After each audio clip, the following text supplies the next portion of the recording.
محمد رسول اللہ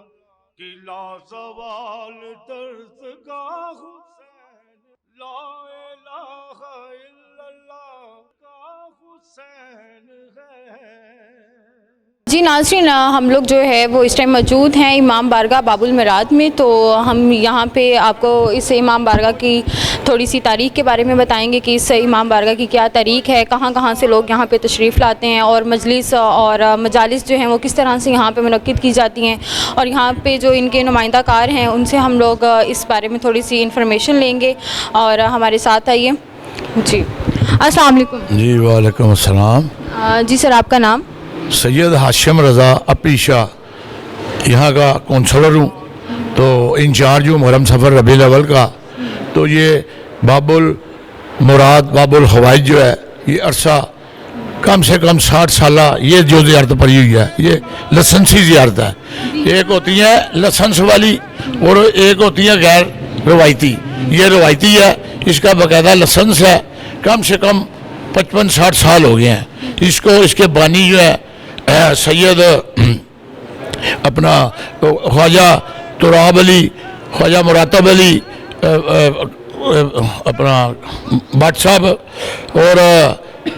افتخار حسین بٹ، اور سید ناصر امام بخاری، یہ چاروں نا انہوں نے نکالا تھا اسے 60 سال پہلے۔ یہ لسنسی ہے، تو یہ پورا راؤنڈ لگاتا ہے محلہ شیعہ کا، یہاں پہ 25 رجب کو نکلتا ہے، اور یہ نکل کے اوپر سے راؤنڈ لگا کے اسی امام بارگاہ رات کو، اور 10 اور 5 یا 10 مجالس ہوتی ہیں باقاعدہ۔ کن کن تاریخوں کو یہاں پہ مجالس ہوتی ہیں، اور کون کون سے علماء کرام یہاں پہ آتے ہیں؟ یہ رجب میں امام موسیٰ کاظم کی شہادت کے دوران ہوتی ہیں، مطلب 21 سے 25 تک نا یہاں پہ مجالسیں ہوتی ہیں۔ تو اتنا رش ہوتا ہے کہ جیسے محرم ہوتا ہے ویسے ہی اس کا ہوتا ہے، 8 سال جو ہے۔ سر ایک اور جو چیز ہے وہ آپ ہمیں بتائیے کہ یہ جو امام بارگاہ یہ کتنی پرانی ہے، مطلب کتنی قدیم ہے؟ یہ 50-60 سال تو ہو گیا ہے امام بارگاہ کو زیارت بھی نکلتی ہے، تو امام بارگاہ بھی۔ اور یہ جو باب الحوائج امام موسیٰ کاظم ہے، یہ ہمارے 7ویں امام ہیں، امام جعفر الصادق، جن کا یہ فقہ جعفریہ چلتا ہے نا، یہ ان کے بیٹے ہیں۔ ان کا بغداد میں امام موسیٰ کاظم 7ویں امام کا یہ ایک جو زیارت یہ شبیہ رکھی ہوئی ہے امام موسیٰ کاظم کی، یہ جیسے ان کی ادھر زیارت ہے نا یہ ویسی بنی ہوئی ہے، کیونکہ کاظمین میں 2 بھائی ہیں، امام موسیٰ کاظم تو علی نقی حسن عسکری، 2-3 اماموں کی نا کربلا میں بے شمار، مولا علی کی بھی ادھر ہے، امام حسین کی بھی، ولی اکبر کی، شہزادہ کی، مولا عباس کی۔ تو زیادہ جتنی بھی ہماری زیادہ زیارتیں ہیں نا وہ کربلا میں، نجف میں ہیں، اور ایک صرف شام میں ہے بی بی زینب کی اور بی بی سکینہ امام حسین کی بیٹی کی۔ اچھا، تو یہاں پہ بھی لنگر کا جو ہے وہ انتظام یہاں پہ بھی ہوتا ہوگا، مطلب کہ پورے 10 دن ہی انتظام ہوتا ہے یا پھر کوئی ایک خاص دن مقرر کیا؟ نہیں، 10 دن ڈیلی لنگر تقسیم ہوتا ہے، اور خالی یہ تو رجب کی مجلسیں جو قدیمی ان کی زیارت لسنسی ہے، لیکن یہاں جیسے ہی پہلی محرم ہونی ہے ڈیلی عورتوں کی بھی، رات کو مردوں کی ڈیلی مجلس ہوتی ہے۔ یہ جو لنگر کا سارا انتظام ہے یہ مطلب کہ کون کرواتا ہے لنگر، یا اس کا کیا نظام ہے، کون مطلب کہ کوئی خاص جو لوگ ہیں وہ کرواتے ہیں، یا یہ بھی سارا آپ لوگ کس طرح سے اس کے بارے میں؟ یہ بھی یہ اللہ کی طرف سے، جیسے کربلا میں آپ دیکھتے ہیں کہ 2-2.5-3 کروڑ آدمی ہوتا ہے 9-10 محرم کو، اور چیلے میں امام حسین پہ، تو وہاں پہ ایک آدمی تو کر نہیں سکتا، پتہ نہیں وہاں پہ جنات کرتے ہیں، کون کرتا ہے یہ اللہ ہی جانے۔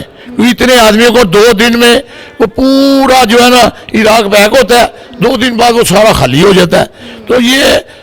ہمارا کوئی اس میں دخل عمل نہیں ہے، نہ یہاں کے، نہ کوئی ہمارا، نہ کسی کا، جو بھی ہے جس کا حصہ ہے وہ لنگر ختم نہیں ہوتا مولا۔ اچھا، 9ویں اور 10ویں محرم کو یہاں پہ جو ہے وہ کیا نظام ہوتا ہے؟ کیا یہاں سے بھی کوئی مجلس وغیرہ آپ لوگ منعقد کی جاتی ہے، یا کوئی جس طرح سے ہوتا ہے کہ آپ زیارت جو ہے وہ کروائی جاتی ہے؟ کیا خاص نظام ہوتا ہے 9ویں 10ویں محرم؟ 9ویں محرم کو یہاں پہ تو ڈیلی آپ کو بتا رہا ہوں مجلس ہوتی ہے،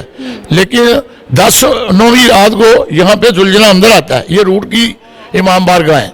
تو وہ جو ادھر سے نثار حویلی سے نکلتا ہے، یہ چوک موچی گیٹ سے ادھر ٹرن ہوتا ہے، باقر علی بٹ کا امام بارگاہ، اور یہ باب المراد سے ہوتا ہوا مختلف امام بارگاہ سے ہوتا ہوا محلہ شیعہ سے پھر ٹرن واپس جو ہے نا وہ جاتا ہے۔ تو یہ مرکزی امام بارگاہ جہاں پہ امام حسین کی زیارت آتی ہے 10 کو تو ظاہر ہے یہ اوپر نیچے بھرا ہوتا ہے، لوگ منتے ہیں، نیازیں مانتے ہیں، تو پھر 10 محرم کو منت جو ہے یہاں پہ لوگ آ کے کس طرح سے منت مطلب کہ مانتے ہیں، اس کا کیا طریقہ آتے ہیں، وہ یہاں پہ یہ ڈوری گرا لگاتے ہیں، منت مانتے ہیں، کوئی سیب کی نیت کرتا ہے، کوئی کھانے کی نیت کرتا ہے، کوئی کچھ کرتا ہے، کوئی پیسے اس میں ڈال دیتا ہے، تو وہ جو سلسلہ پیسے جو ہے وہ کس میں، یہاں پہ کوئی باکس وغیرہ موجود ہے اس کے اندر پیسے وغیرہ ڈالتے ہیں؟ یہاں پہ باکس ہے میرا خیال ہے، یہ دیکھ، اچھا یہ باکس ہاں اس میں ڈال دیتے ہیں، ٹھیک ہے، تو وہ مہینے 2 مہینے بعد بجلی کا بل ہے، نوکروں کا مسئلہ نہیں ہے۔ لوگ جو ہے وہ منت مان کے جاتے ہیں کہ ہماری اگر منت پوری ہو جائے گی تو ہم آ کے پیسے وغیرہ یہاں پہ ڈال دیں، کوئی ضروری نہیں ہے، وہ آپ کی مرضی ہے، 10 روپے ڈال دیں، 50 روپے ڈال دیں، اپنی خوشی سے، اپنی خوشی سے، پابندی نہیں ہے۔ اور کوئی چادر وغیرہ بھی تو چڑھا چادر ڈال دیں، یہ یہاں پہ یہ ڈالتے ہیں، علمے میں چڑھاتے ہیں، بڑا کچھ چاندی سونا چڑھاتے ہیں، پابندی کچھ نہیں ہے۔ آپ کو غریب آدمی وہ آ کے کہتا میں 1 سیب چڑھاؤں گا، میری منت پوری ہو جائے تو 1 سیب چڑھا دے، کوئی 10 من سیب چڑھا دے تو اس کی مرضی ہے۔ اگر جو 10 من سیب جو ہے وہ چڑھا کے جاتا ہے تو وہ اس کا کیا مطلب نظام ہوتا ہے؟ یہاں پہ ڈسٹریبیوٹ ہو جاتا ہے، سب کو باندھ دیتے ہیں، وہ گھر تو نہیں جا رہا، وہ تو خراب ہو جاتے ہیں۔ وہ مولا کا لنگر ہے، یہاں پہ اسی طرح ہوتا ہے۔ آپ 9ویں 10ویں کو آئے، یہاں پہ اتنا لنگر ہوتا ہے کہ جب لوگ واپس 10 محرم کو شام کو گھر ہو جاتے ہیں، یہ تھرے بھرے ہوتے ہیں لنگر سے، کھا کے اکٹھا کر کے وہاں پہ لنگر نہیں ختم ہوتا، کوئی بھوکا نہیں جاتا، نہ ہی کربلا سے، نہ شام سے، نہ مدینے سے، نہ اللہ کے گھر سے، نہ اور مدینے میں ہماری بی بی سیدہ نبی پاک کا تو ہے ہی روزہ، اس کے ساتھ ہی بی بی فاطمہ الزہرا کا ہے، اور امام زین العابدین کا ہے، محمد باقر کا، جعفر الصادق کا، 3-4 امام ہمارے ادھر ہے مدینے میں، تو ہمارے لیے مدینہ پاک ہو گیا، اللہ کا گھر ہو گیا، یہ نجف، عراق، شام اور ایران میں امام رضا کا، یہ 5-6 اہل تشیع کے لیے، باقی تو سب بھی مسلمان مانتے ہیں، ہمارے لیے یہ سارے اہم ترین اور مقدس۔ اچھا سر، یہاں پہ یہ ایک اور جو غازی علم عباس، یہ بات جو ہے نا، یہ امام حسین کی والدہ نے، بی بی فاطمہ الزہرا نے یہ منت مان کے لیا تھا اللہ سے کہ جب میرا بیٹا کربلا میں میدان میں جائے گا تو میرے گھر والوں کا یہ سب، یہ میرا بیٹا ہے، یہ حفاظت کرے گا، یہ مولا علی کا بیٹا ہے، مولا عباس، اور ام البنین کا ان کی والدہ ہے۔ تو لوگ جو ہے وہ غازی علم عباس جو ہے وہ بھی تو مانتے ہوں گے منت میں، تو آ کے وہ بھی چڑھا بھی آتے ہیں نا، اس میں یہ گلہ لگا، یہ باب الوائز ہے، ان کی وہاں پہ جو شبیہ ہے نا کربلا میں، اس کے راؤنڈ میں آپ اگر کبھی جائیں تو وہ پانی چلتا ہے، انہوں نے پانی خود نہیں پیا، بچوں کے لیے لا رہے تھے تو ان کے بازو کاٹ دیے، تو مشکیوں کو تیر لگا دیا، تو یہ اس کو وفا کا پیکر کہتے ہیں، باب الوحی امام مولا عباس۔ تو یہ جو ہے نا، یہ ان کی بہت سی قربانی ہے۔ وہ مولا حسین کا، پہلے جب حسین کے روزے پہ جاؤ تو وہ پہلے غازی عباس کو سلام کرو تو پھر حسین کے بعد جاؤ۔ اچھا ایک یہ یہاں پہ جو یہ دیو کا سلسلہ، یہ بنتے ہیں نا، جمعرات کو بدھ کو لوگ آتے ہیں تو دیا جلا کے جاتے دیے جلاتے ہیں، اپنا کھانا پیش کرتے ہیں، کوئی نان حلوہ لے آتا ہے، کوئی نان دیر لے آتا ہے، مختلف چیزیں لا کے، تو اس نے تو اپنا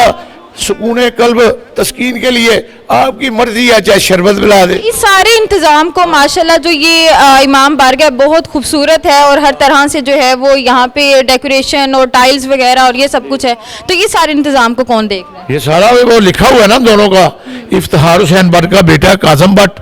اور خواجہ تراب علی کا بیٹا علی رضا خواجہ، وہ دونوں نام باہر لکھے ہوئے ہیں، وہ دونوں دیکھتے ہیں، چل رہا ہے مولا کے نام پہ۔ جی بہت شکریہ، مجلس رجب کی بھی ہوتی ہیں اور 10 محرم کی بھی ہوتی ہیں۔ جی بہت شکریہ۔